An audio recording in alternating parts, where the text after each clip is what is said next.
Hello everyone, this is Yamin and welcome to Tech Knowledge. In this tutorial, I'm going to show you how you can add a column in a table in Laravel.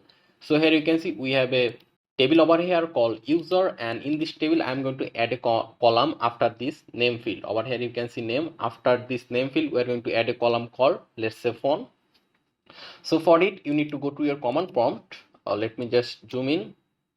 And in the command prompt, we are going to say php artisan make clone migration. Then we'll say add underscore. Then we need to write our column name, and our column name will be phone. Then we'll give another underscore. Then we'll say over here field underscore to underscore, and here we're going to mention our table name, and our table name over here you can see users. So we are going to say over here users and press enter, and here you can see migration is created.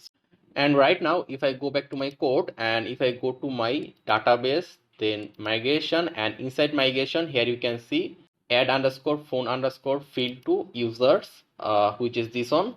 So here we're going to say over here dollar table, this arrow sign string to first bracket to single quotation, and here we're going to mention our column name, which is phone.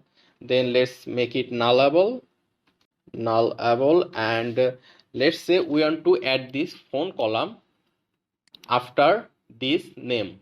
After the name we want the phone column. So for it we'll just say over here this arrow sign after to first bracket to single quotation, and we'll say over here name.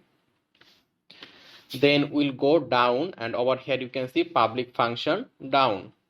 So here we're going to say dollar table, this arrow sign drop column to first bracket to single quotation, and we're going to say over here phone and end it with a semicolon. So let's save it and we'll go to our command prompt again, and right now we're going to say php artisan migrate.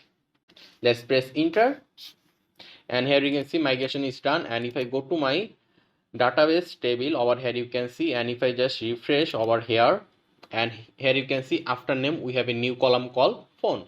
So this is how you can add column in a table in Laravel. So thank you very much for watching, and if this tutorial was helpful then make sure to subscribe this channel. I will actually really appreciate it. Thanks again for watching. Stay tuned and stay healthy.